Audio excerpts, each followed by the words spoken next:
Go inside the studio with the Ricky Harris Media Podcast. Here's your host, Ricky Harris.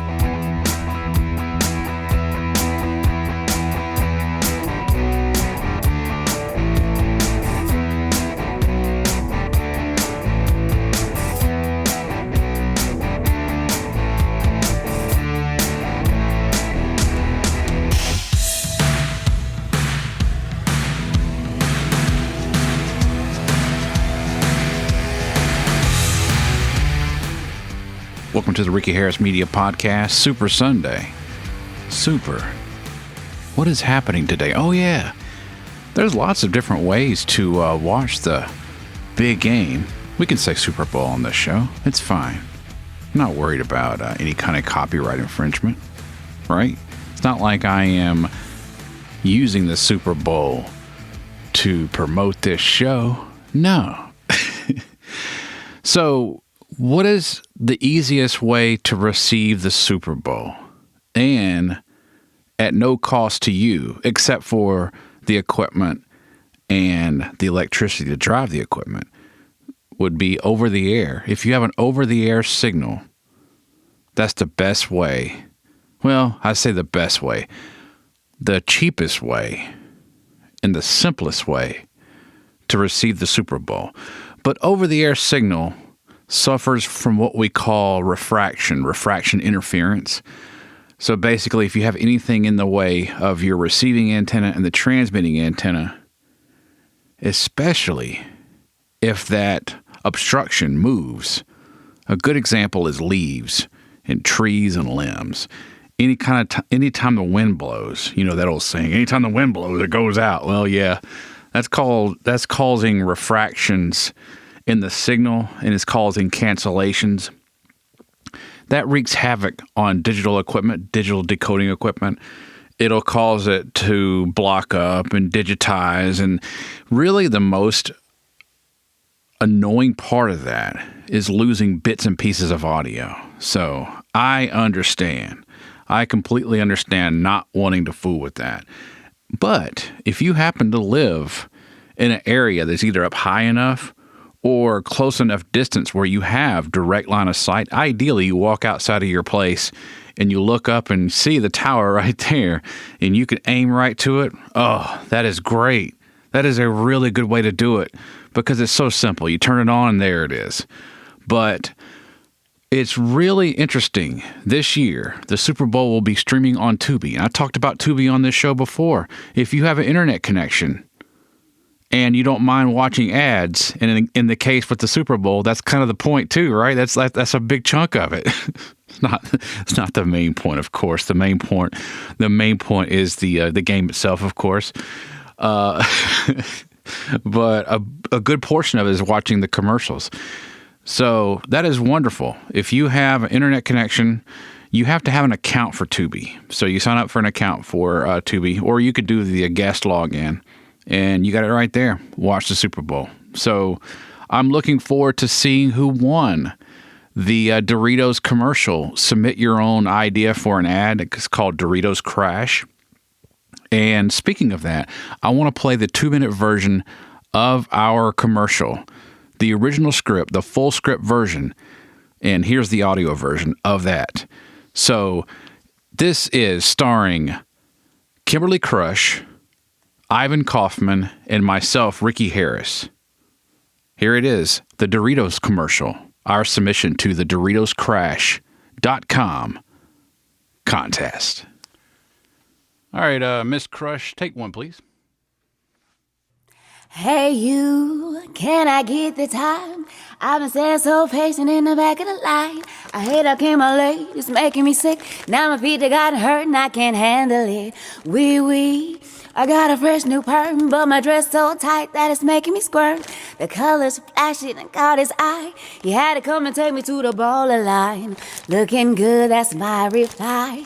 Thanks for saving my whole night. Hit the floor, come make me sweat. We'll get down so forget. Whoa. Do you hear that? What's that? Is she eating Doritos? Is that chips?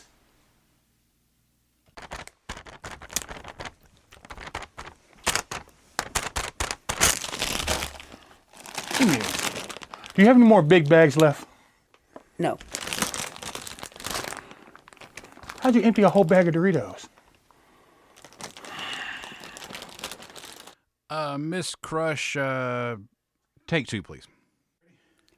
Hey you, can I get the time? I've been standing so patient in the back of the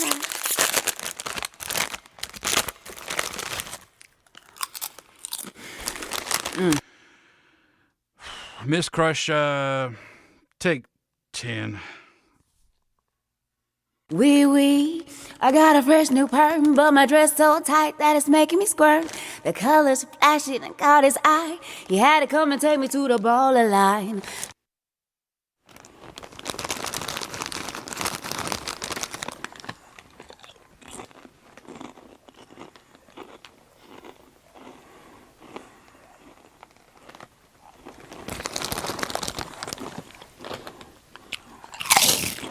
I did find the PSA that I recorded in VO Atlanta in the back seat of my Chevrolet SS. Rest in peace. Oh, I'm sure that car is out running around in some form. The drivetrain out of it, because everything mechanically was fine with it. But, got nailed in the back end. It's not some kind of weird innuendo. No, I really did get hit in the back end. That car got messed up. Oh, it's a shame. Anyway, this was recorded in the back seat of my Chevrolet SS, VO Atlanta. Here it is. Hey, Jane, check out this new designer bag I just bought. And now I'm going to buy a new dog to go with it. Wait, have you heard of Lifeline? Is that a new med spa? No, it's a nonprofit organization here in the metro Atlanta area focused on saving animals' lives. Oh, but isn't there something wrong with rescue animals? Not at all. In fact, when a rescue finds the right family, they end up saving each other's lives. I had no idea. And saving lives is my new mantra. Lifeline. Our city, our animals.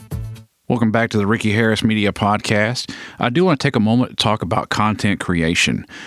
That is really, really fun to do, but it also can help bring the community together, that being you and the rest of the world, right? Sharing common interest.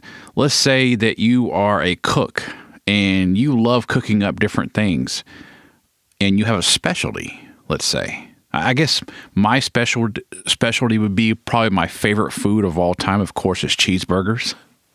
I love a cheeseburger. I love them, and I love cooking them, and I love coming up with different ways of cooking them and then making them even better. That, as an example, showing off your talent, really important. And I will say anymore, the most difficult part anymore is getting good audio.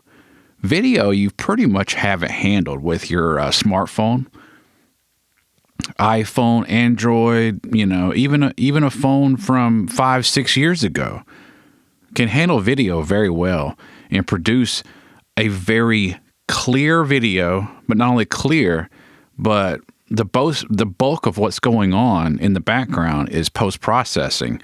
So you take a video.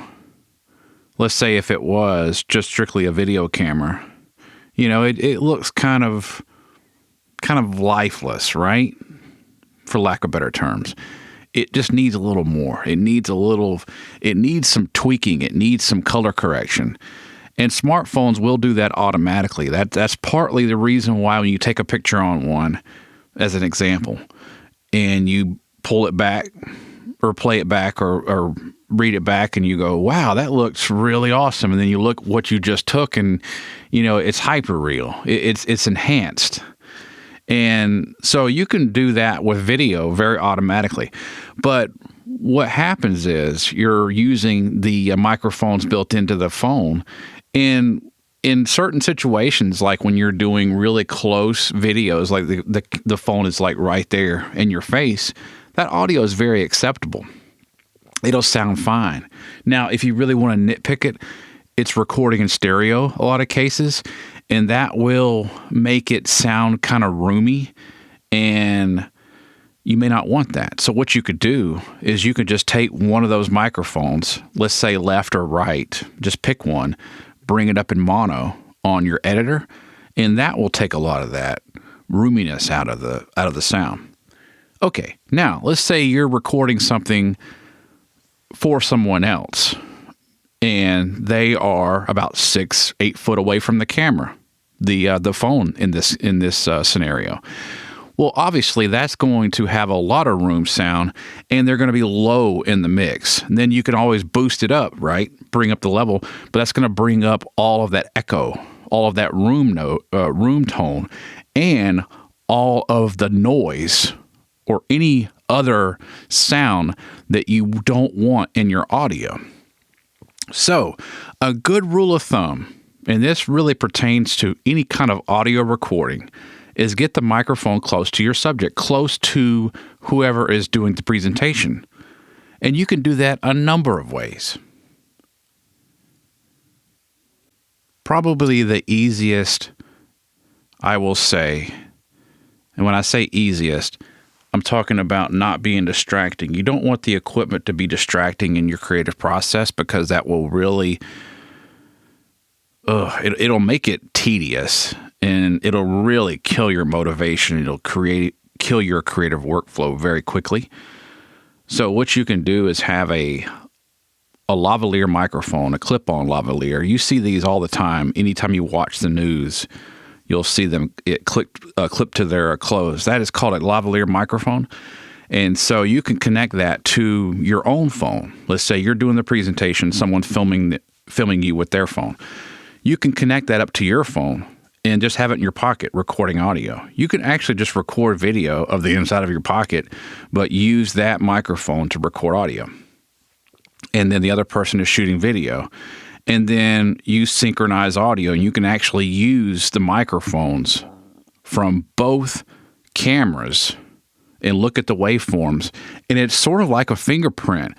You'll pull up the waveforms, and you can time shift them and line it up to where your peaks and valleys of that sound signature line up in time.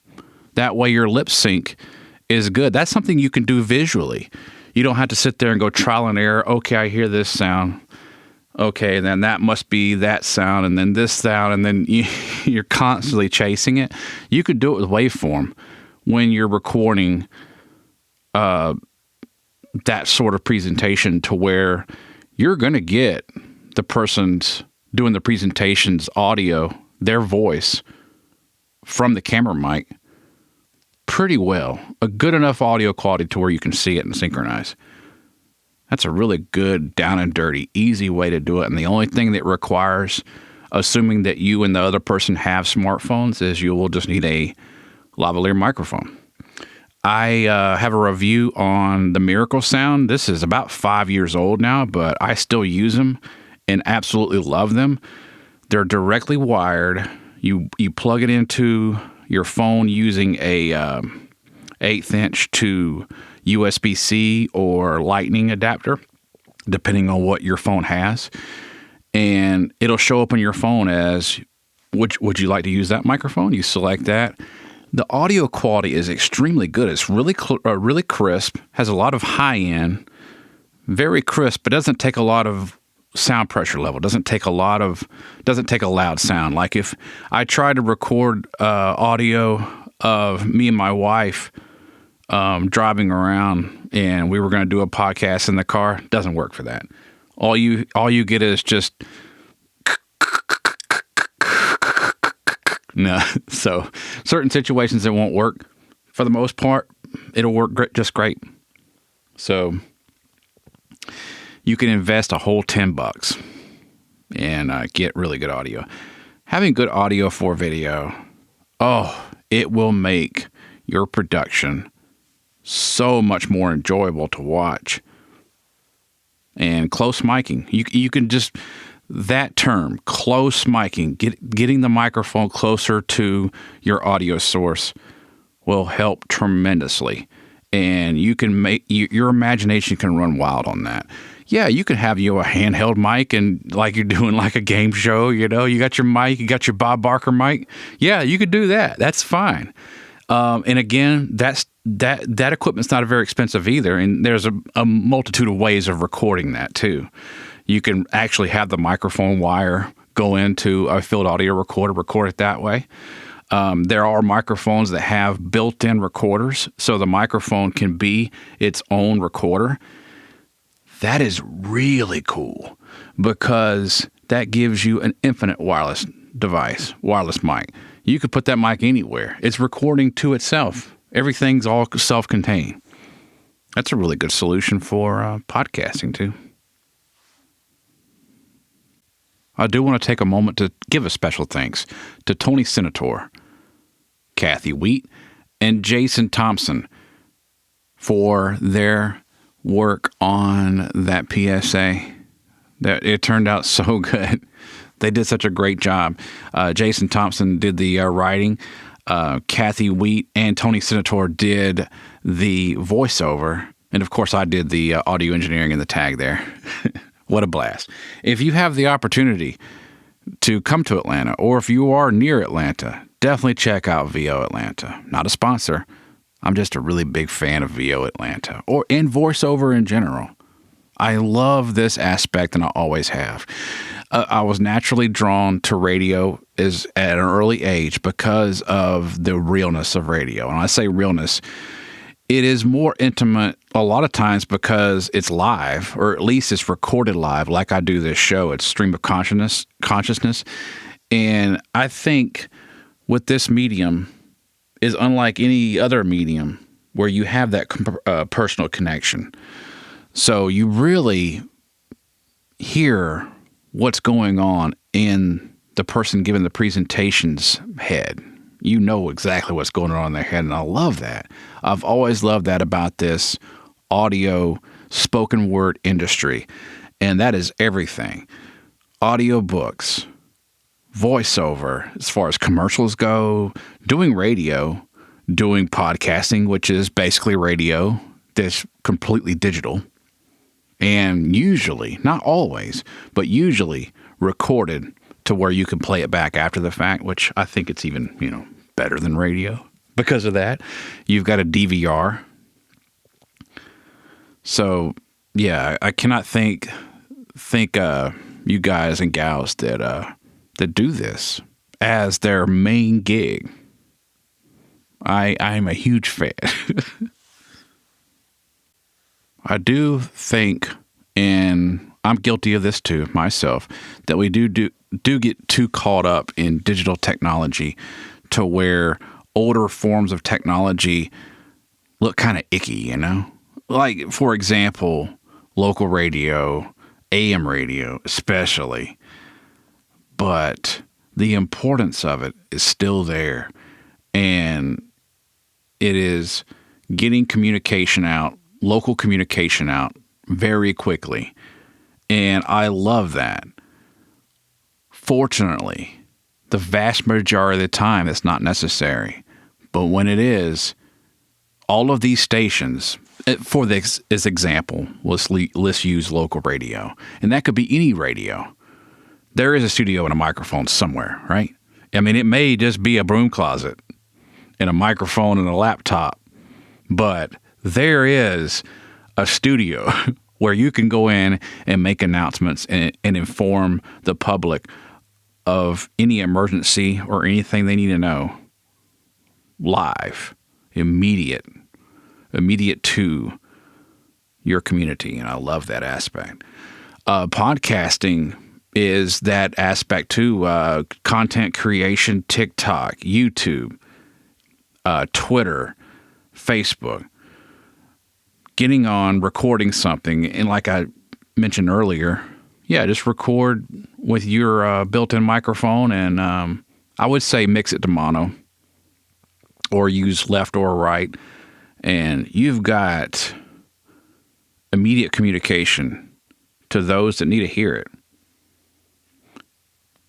And I love being able to provide tips to make this process a lot less painless, because I know at first it seems daunting, and it's very strange how over my lifetime I've seen this change, whereas before it was daunting because of just the sheer cost of it.